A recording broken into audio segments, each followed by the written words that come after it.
Always him. Yeah. It's true. No, the maskanah for every halakha question is don't yell at anybody. Don't yell at someone. I tell you, Max saying I have a question. Does this pertain to the one or the one who's already? What do you mean? So Oh, no. Somebody from the back says The Ola. By the way, what Yarib just said is true. If everybody heard that, what he said is true. He said every halakha question is the same answer. It's better not to do it, but don't yell at someone who does it.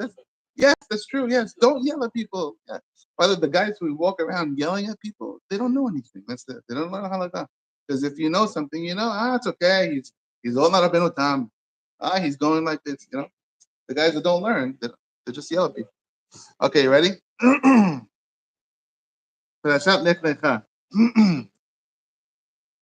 I read this Gemara to you maybe a couple of years ago, so I'm sure you all remember it exactly. So it's a story in the Gemara in Ta'ani, page 21. And then you can tell me, feel free to shout out if you can see where the Gilgul is, okay? I gave you like the hint already that it's coming, so just say.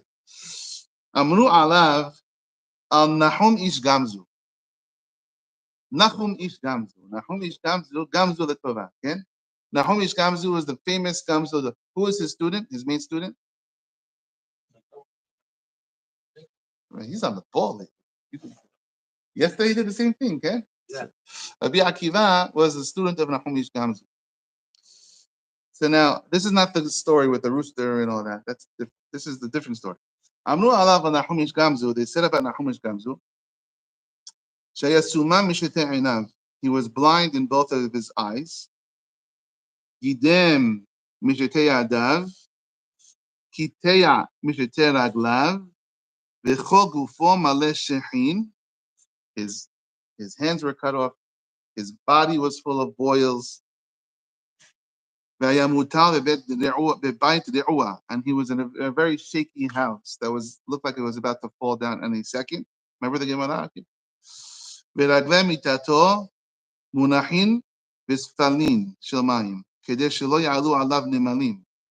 to put the foot posts, the legs of his bed in buckets of water because they didn't want any bugs crawling up because he had no hands to take bugs away and it'll go straight into his body. So they had to put the feet of his bed in buckets of water. Pamahat one time, Bikshu Talmidav lefanot mitato. The students told the rabbi, "We have to take you out of here. Let's get you to a better place, to a more state-of-the-art hospital, a better place. We'll take your bed out first, and then we're going to take all your stuff out also." He said to them, "Banai, my children, panu takilim. First, take away the things that I have, and then take me. Don't take me first. Why? Shemuftah lachem. It's guaranteed to you. Kol zeman she'ani b'bayit. As long as I'm in this house, in habayit notem. The house is not going to fall down." So what they do? Pinu takilim. They listened to what he said. They took away all his vessels, all his belongings. And then they took his bed away. The moment he left the house, Binafal habayit, the whole house collapsed. Amru Tamida, his students told him, "Rebbe, everybody knows you're a Sadiq Gamur, you're a perfectly righteous person. Why all this? Why is this happening to you?" Amalem, he said to them, my children, my sons, Ani garamti le'atzmi. Ani garamti le'atzmi. I caused this to myself. It's my fault this happened to me. Shepa'am ahad, one time, Hayiti mehalech baderech lebet hami.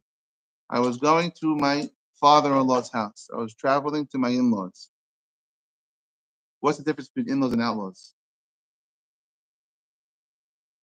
There you go. Huh? Says the guy. What's the difference between in-laws and outlaws? Outlaws are wanted. Yeah. If you don't get that, because you're Israelis, wanted. You ever hear the Seinfeld joke? You ever hear the Seinfeld joke about the wanted? He says, "I don't understand. Why didn't they catch the guy when they took his picture?" Why this happened to you? I caused this to myself. I'm walking, I'm going traveling to my in-laws' house. And I had a lot of items were carrying. Three donkeys were carrying everything that I had. One was full of my food, and one with drinks, and one with delicacies. A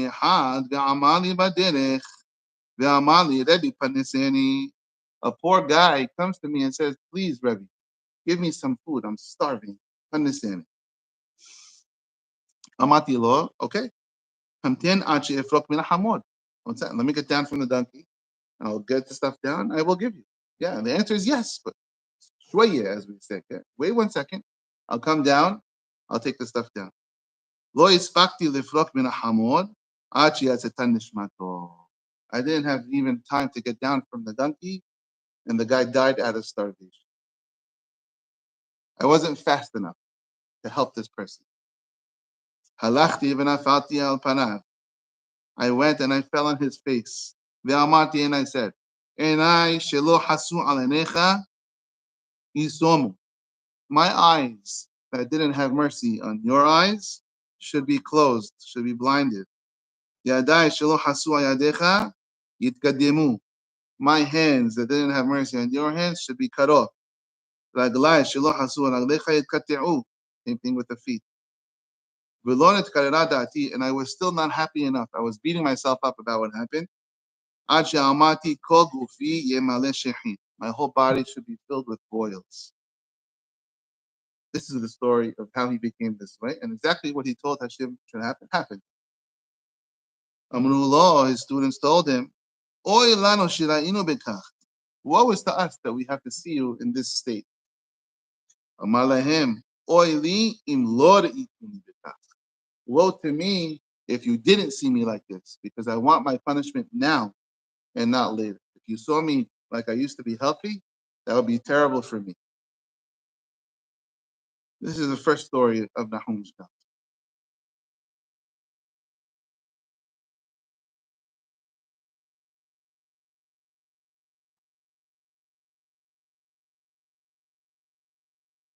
High? With what? With the boils after. Exactly. Now, I'm going to keep reading. So far, nobody yelled at the Gilgul so far. Okay. Why do they call him Nahumish Gamzu? Anything that happened to him, that's what he used to say. Also, this is for good. And his student Rabbi Akiva, did he learn that from him? Rabbi Akiva, he did. Rabbi Akiva had just no, he had a little twist on it. Rabbi Akiva, no. Letav Havid, no. Man desane lehabere. Something that's hateful to you, like the golden rule. Don't do to others what's not good for you. That was his student, Rabbi Akiva. He just twisted it a little differently. Next story of Nahumish Gamzu. Simna Hada, one time, this story, everyone for sure knows. We had to give, the Jewish people wanted to give a present to the Caesar so that he would like the Jewish people. Amru, Man Yezil, they said, who will be the one to bring this present? Nahumish Gamzu. The Milumad Benisim. Nahumish Gamzu is a guy who's always miracles happening to him, so let him be the guy to take this present to the Caesar. Shadru bide Melo Sifta, the Avanim Tobot Umargaliot. They sent him with a box filled of diamonds and jewels to give to the king. Azal Bat Be'ahudira, he went and he stayed in the hotel, in the motel. Belelia Kamu Hanach Diyorae. At night, the owners of the hotel came. Beshaklinhu the Sifte, and they took the box. Umalunhu Afra, they took all the diamonds out and they filled the box with dirt. Kimata Hatam, when he got to the Caesar, Shirinhu the Sifta, the Caesar's guys opens the box. Hazanhu demalu afra. They see the Jews sent us a box of dirt. Be'amalka limiktilinhu lichuluhu. So the king said, kill them all. Amar, one guy came and said, no, the Caesar said, the Jews are laughing at me. They're making a mockery of me. Amar le, one guy came and said, and the Mepashim say maybe Eliyahu Navi. One guy came and said to the Caesar, maybe they sent you very special dirt. Maybe it's the dirt of Abraham Avinu. Whenever Abraham would throw the dirt, havu sayefeh, they were turned into swords, which is how he defeated the 4 kings and the 5 kings according to the Midrash. Gile, if you would throw kash, if you would throw straw, havu gile, it would be arrows. Dichtiv, as it says in the pasuk in Yeshaya, yiten ke'afar harbo kekash nidaf kashto. The dirt was his sword, and the straw was his arrow. And so the king now is about to kill them, and one guy says, hold on, maybe this is special dirt, so why don't we test the dirt out first before we kill them? There was one province where the king always was trying to, this is like Russia's Ukraine. He was always trying to get this, and they could never conquer it, no matter how hard they tried. They said, good, throw the dirt at this town. And it worked. And it actually turned into swords and arrows, and they conquered the city. They went into the treasure house of the Caesar, and they filled the same box that the dirt was in, with tons of jewels and diamonds as a reward for Nahomi's Gamzu. And they sent it with a great honor. On the way back, Nahomi's Gamzu stayed at the same hotel. Why did he stay at the same hotel? Derech Eretz. Yeah, Derech Eretz, huh? Maybe. You can keep guessing. Amruleh, they said to him in the hotel, what did you bring to the Caesar that allowed you to come back with such honor and diamonds and jewels? That they're honoring you so much, you have a personal escort from the king. Nahomi says to the people, whatever I took from here, I brought there. I didn't change whatever, I didn't change it on the way. Anything I brought from here in the box went straight to the king's house. What do the guys think to themselves? Good Jewish, not Jewish, but let's say they were Jewish. Good businessmen. What do they think to themselves? Wow, we're sitting on a gold mine. We didn't know the dirt of our hotels. So magic dirt. So Satruli Derayu, they immediately destroy the whole motel, this construction, demolition, the whole place. And Amtinu Lebe Melka, they went to the king's house, the Caesar. The dirt that Jew brought, Mididanu, it's our dirt. We're sitting on the mother load of the dirt. But they said, yeah, give us some dirt. They threw the dirt, nothing happened, just dirt. And they killed the hotel owner. This is the second story of Nahomi's Gamzu. Says the Ramami Pano that Nahomi's Gamzu, he doesn't use the word Gilgul, he used the word Ibud Nishama, which is a little of a different level. It's like it's a little spark. It's like you're pregnant with another nishama, almost like.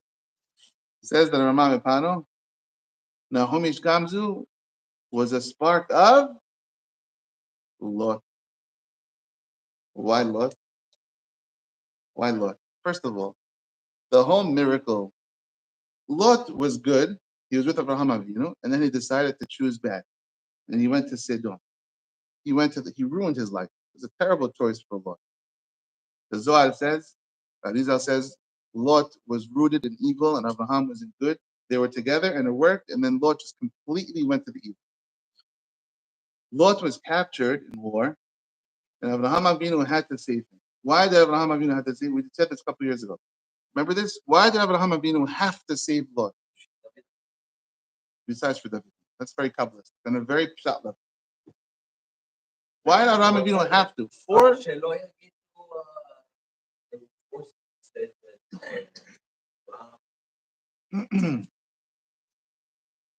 Abraham was representing after the focus.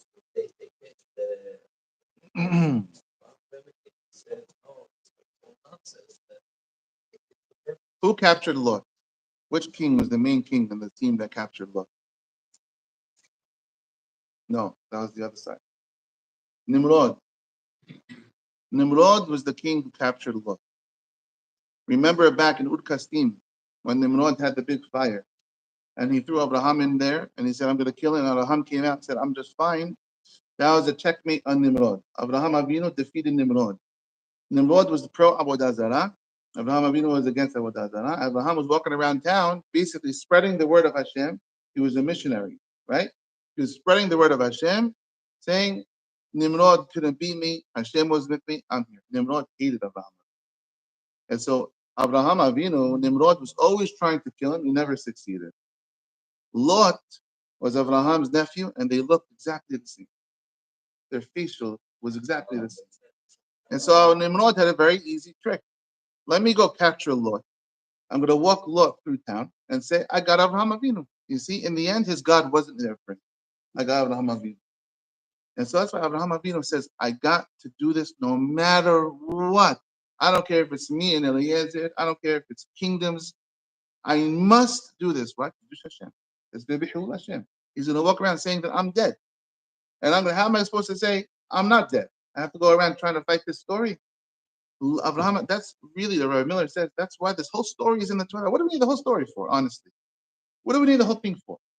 There were 4 kings, there were 5 kings, 12 years, 13 years, they served them, and then Abraham chased them, and then the middle of Sodom, Malki said, what do we need the whole thing for? Who cares? Anyway, Lot, they'll all be destroyed. Sodom and Amorah, they'll be destroyed next parasha anyway. By say Melech Sodom, the king of Sodom comes out. Oh, wow, conquering here. You're going to be dead next week. On Saturday, Vayera, he's going to be dead. Melech Sodom. They're all going to be dead. The team that Abraham Avinu saved was Sodom. You have the question. Abraham Avinu saved Sodom. They're all dead men walking. Who cares? Yeah. The answer is, this is the answer. To show us what Abraham Avinu did for Kiddush Hashem. To say, no one is going to say that Hashem's guy, Abraham Avinu, was captured. And they're going to think it's me. So he went and he risked his life to do. How did he save Lot? Afat. He threw the Afat with Eliezer. And so now Lot has to pay back. Now Lot has to come back as a Gilgul almost to do tikkun. Lot made a few mistakes in his life. Number 1, moving to Sodom. He moved to a town. He grew up with He grew up with Abraham Avinu, welcoming and feeding every single person that comes to you and doing chesed. You move to a town that has laws forbidding, outlawing outlawing chesed. And so look, you were supposed to continue your whole life with Abraham Avinu, doing chesed and feeding poor people. You moved yourself to a town where you're not allowed to do this anymore. You need to do tikkun for this. And so you're going to come back, and any ani that comes to you, you better help him right away. Right away. Not even a second delay. Now, Homish Gamzu comes the ani, jump off the donkey and give him something right away. Don't wait like you did last time. Also, Vayit Mama. Vayit Mama, last time it says Vayit Mama. It's a Shashelet, yeah? Ashkenaz Shashelet. You know what the Ashkenaz Shashelet sounds like? You got to, tell me if I'm wrong. Vayit Shashelet. Yeah, Vayit Mama. That's my arrow is a little bit better. Vayit Mama. And he delayed. It sounds like a sheep. Vayit Mama. Lord delayed. And this next time, you better not delay when you come back. You feed them right away. And he delayed 1 second. Tikkun. And so Lot, he had to come back and do tikkun. It goes a different level. Now, what does it say by Lot? Lot, the Malachim, they wanted to take him out of town. And Lot was delaying. And the Malachim said, let's go. You need to get out of here. Why? Because Hashem said we need to destroy the city. and we are not allowed to do anything until you're out. That's what the Malachim said to him. You need to get out of here. Get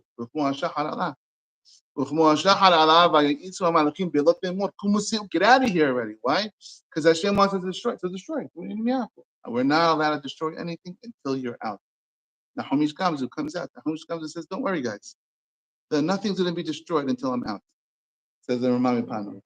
I have to leave the house. Nothing's going to be fallen until I leave. But the second I'm out, Sidon Ba'amora behind me. The Ramami Pano says. Add one more level to this. The Megaleh Amukot says in the name of the Arizal that Lot. So now, Nahumish Gamzu was a Tana. He was the rabbi of the Akiva. The Megaleh Amukot says that he also was a Gilgul in the body of Rabbah, in the Amorah, in the Gemara. Rabbah says the Shvilat Pinchas. Rabbah is the one who says on Purim, on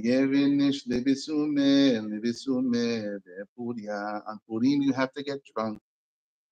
Rabbah said on Purim you must get drunk on Purim. He's the only person that said it. By the way, it's not L'chule Amma. If you read the Gemara Megillah, it's not really everyone that says you must get drunk on Purim.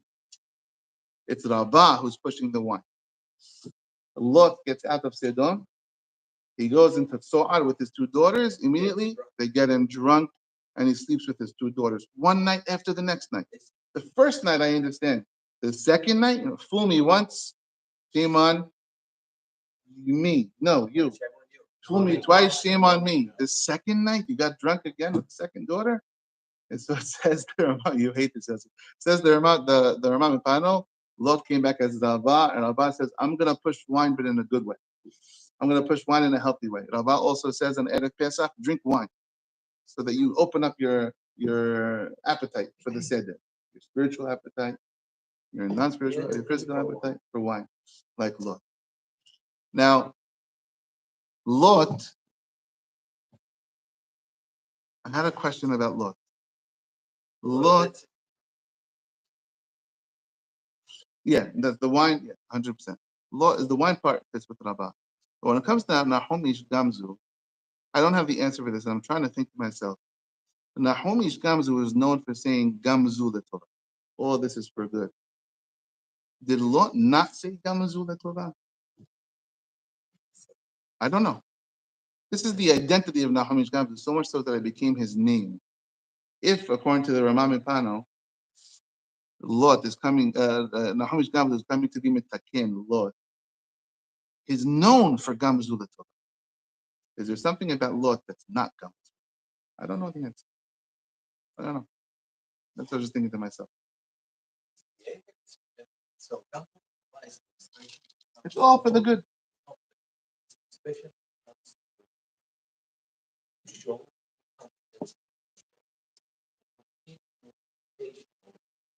Of me as an individual, as I it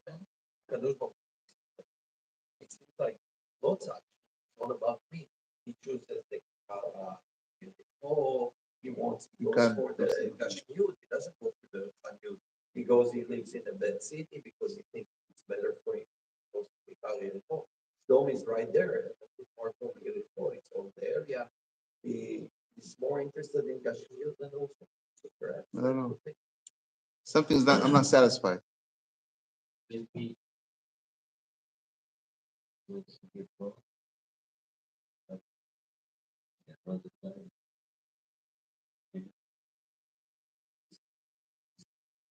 this is no, but it's not. Maybe Gamzu, he's saying. Gamzu, also this. I was thinking, and I wanted to do research, but I didn't have time. So I said in Masechet Megillah on page 7, Amar Abba, Mechayev Inish Lebesume Bepuria, Adi Lo Yada Ben Arun Haman Lebanuk Mordechai. This is you have to get drunk on Purim. What's the very next part? The very next thing in Gemara. No. The very next thing in Gemara is Rava and Abi Zera used to have their Seudah Purim together, and they drink too much wine. Come, Rava v'shachater Rabbi Zera. He came one day and he killed Rabbi Zera, slaughtered him. But the only problem is It's written with Rabah with the He in that story. The first Rabah, we're talking about Rabah with the Aleph. There's two Rabahs in the Gemara. And so I wanted to research, maybe in the story, some people have a Gisa with Rabah with the Aleph. I don't know. Okay, this is the Gilgul part for today. There's actually other interesting Gilgulim in this Pirashah, but we'll save it for another time. And so, just a little interesting thing about Nahomish Gamzu and Lot. Let's move on to the opposite type of a thing and just have a nice lesson from Pirashat Hashavua, from Lech Lecha. Lech Lecha, pick yourself up and go. Go to the place where I will show you. He didn't tell him where he's supposed to go. And so a lot of Mefashim say, Hashem is telling us, pick yourself up and go. You need to choose your destination. I'm not going to tell you what to go. It's part of your bihira. Think about your destination. Where do you want to end up? And go. And so one Mefaresh said, that's why it says lech lecha. You can just hold Abraham lech. Lech lecha is double. Like almost like lech was for Abraham and lecha is for us. It's a double lashon. Every one of us, we have to copy Abraham Avinu. We have to pick ourselves. We're all traveling through life. We have to pick ourselves up and go. Where do I go in my life? Think about your journey. Think about your destination. Where do you want to end up? You want Hashem to tell you exactly the road? I saw a nice thing from very funny. I thought it was funny from Rabbi Manis Friedman, the Chabad rabbi. He said one time he was giving a lecture, and afterwards one of the guys came to him and said, "Rabbi, very nice lecture. I'm a Christian, and I want to understand why you don't want to embrace Jesus and just try it." He tells Rabbi Manis Friedman. And so he says to the person, "Why should I try?" He says, "Because how do you know that you're doing the right thing? Shouldn't you try each thing out and see which one works best for you? You need to give Christianity a shot. Give it a try." And so I love what Ravana says he answered him. He said to him, he said, "Let me ask you a question. Imagine you go to an airport. Go to LAX. Lots of terminals, a lot of action. Every single way you look, there's another terminal going to another place. And there's different types of planes. Delta, American, United, JetBlue, International." He said, when you want to go somewhere, what are you going to do? Are you going to go hop on any plane they let you on and see where it takes you? How's that going to work out for you? You want to go on vacation. You're going to hop onto a plane, it takes you to Montreal, Canada. That's not going to send you on vacation. So you have to come back, try another plane, go to another plane, end up in India or something. He said the way it works, besides they won't even let you on the flight. The way it works in an airport is you first choose where you want to go. You want to go to Britain? Go on British Airways. You want to go to British? Go on British Airways. You want to go Southwest? Go on Southwest Airlines. First, you choose your destination. Where do you want to end up? And then you take the flight that takes you there. Ramanis also said, I thought it was funny. He tells the guy, you want to go to Islam. I want to go try Islam. What is Islam going to get you in the end of it all? 70 virgins. That's the destination. You want 70 virgins? Go to Virgin Airlines, he said. But he said, if you want the 70 virgins, don't try Christianity, because you're going to find only one virgin and she's already taken. You're not going to get what you want. He said, it's hilarious. You have to find the airline, the destination first. And so he said, Christianity promises me salvation from damnation, salvation from hell. I don't want salvation from hell. So said, if everyone around me, all my Jewish relatives are going to hell, let me go with them to hell. What do I want to be saved? I don't want salvation. Why should I even hop on the plane? I know where it's going. Judaism is ending me where? Judaism takes me to a place where I make a dira betahtonim, where I use this world to make holy in this world. I use this world and I elevate this world. That's where I want to end up. What do I have to take different flights for? I have to go to India. I have to try Buddhism, to try bliss. I don't want bliss. That's not my goal. I don't want to sit on top of a mountain. Very, very good idea. Very good mashal he brought. Find the destination that you want. Take the flight that gets you there. There's no need to try other flights. Would you criticize someone? Hey, you didn't try the other ones. Let's go into different parts of the country. I don't want to go to a cold place. I want to go to a hot place. Lech lecha means you're going. Where am I going? Well, think about it. What is your destination? Where do you want to end up? Don't just try something in the college. The American college way is we go to college and we find ourselves. You know how many times I've heard this? Oh, they're in college. They can find. What are you finding in college? Are you crazy? What is your destination? What do you want to be? I don't know what I want to be. Okay, I have to figure out what you want to be. This is not a process of just trying different airlines to end up and see where you end up. Where do you want to be in life? Not only for kids, also for us. What do you want in life? You know, when I come, what do I want in my life? Baruch Hashem, I have 6 kids at home. I have a busy house. What do I want? I would like when I come home, I can sit and I can learn a little Gemara with my son, and I can read the Pirashah with my daughter. Great. What journey now do I have to take to end up there? That's the hard part. If I take myself a job, I'm not talking very rabbinical here. I'm talking very practical. If I take myself a job that requires me to travel down the 405 every single day, a 9 to 5 in the 405, I'm not getting home till 8 o'clock at night. The 405 is a death sentence. It's a form of Gehinam, the 405. It's 2 hours driving. If I take myself a job that requires me to go to downtown every single day, guess what? You're not going to be home with your children at night, which is okay if that's your goal. What's your destination? Set the destination and take the flight that takes you there. Don't play it the other way around. Oh, I would love to, but unfortunately, I have to do this. No, choose your destination first. We all have little mini choices we can choose in our life. Shabbat. What do you want in shul? What do you want for a shul? Not, let me just try the shul and see how it's up. Oh, yeah, I know. I'm in the. Did your kids go through the shul? Nah, there's no kids section in the shul. There's a little tiny hole in the wall. There's no kids. Isn't that a shame? It's a shame that you chose that. It didn't just happen. It's a shame that you chose that. Why don't you think about it for a second? What type of shul would I like for my family? And then take the flight that gets you there. We can't just take journeys and blame life jerseys on happenstance. What a shame. Think about where we want to end up. And then we say, what flight takes me there? Lecha. Make your own journey. And the responsibility lies with us in the results. And I thought it was a very, very powerful lesson with the Habit Haim, just to add one last piece. He uses pretty strong language, in my opinion, on lech lecha. The Habit Haim writes, he says, when it says Abraham Avinu went, Vayikach Avraham, Vayetzeu lelechet asa Kenan, Vayavo asa Kenan. Abraham left to go to Eretz Kenan, and they came to Eretz Kenan. Thank you for telling us he came to Eretz Kenan. Just say, Vayavo asa Kenan. He came to Kenan. Or just say, he went to Eretz Kenan. No, he went to Eretz Kenan, and he arrived in Eretz Kenan. In the Torah, where the most expensive real estate is a space in the Torah. He left and he entered. He went out and he came and says the Havetz Haim. It's very short. I'll read it to you, and this is it. Avraham Avinu alav shalom. Mekivin she'aya beda'ato lalechet asa Kenan. Once he made up his mind to go to Eretz Kenan, ba le'eretz Kenan. He made sure he got to his destination of Eretz Kenan. Terach, but his father Terach Keti B'Pashat HaKodemet. It says last week's parasha. Vayetziu itam mi'ur kasdim lalechet asa Kenan. It says he went to Eretz Kenan. Vayavo ad Haran vayeshivu sham. And then they found a nice town called Haran on the way. And they just stayed in Haran. Terach didn't make it to his destination.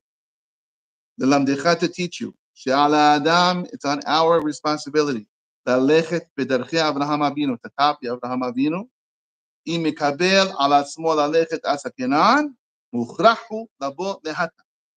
you say you're going somewhere, you must end up where you say. Don't just change in the middle of the path from your destination. Or to delay along the way. I'm saying it's very strong. The Jewish lesson from this pasuk is when we set our destination, we arrive at the destination. We don't get mixed up on the way and say, actually, it's a good opportunity over here. I have a nice opportunity. I was offered when I was younger. I was trying to find a job in Manhattan, and I found a true story. One of my first job interviews was a Syrian company, a very wealthy company, and I didn't know what they did actually.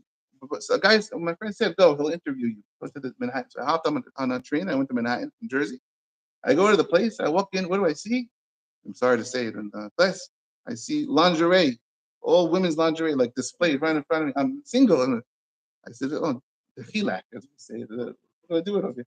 So I go for the interview. I'm already. I traveled an hour and a half. I go there, and the guy was a frum guy, religious guy, very religious Syrian guy. I think I paid it. What I paid. And he interviews me, and then the whole time, like, I don't know if this is good for me. I need the money, but I shouldn't be doing this. And then at the end, he said to me, he said, you're a nice kid on the spot. He didn't make me wait. He says, you're a nice kid. He said, actually, you're one of the nicest kids I've ever met. I have a single daughter. If you want her, you can have her. You don't belong in this business. That's what he told me. And that's my wife. No, I'm joking. It's not my wife. Not at all my wife. Believe that. He knew already it wasn't for me. Don't get, it's a great opportunity. Is lingerie sales going to get you on the direction that you want to end up in? No. Thank God this guy rejected. Pick a journey, pick a destination. Nothing gets in our way until we get there. Baruch Adonai, amen. Have a nice week. Have a nice week. See you next time. Yalla. He's strong. Bit time is very strong.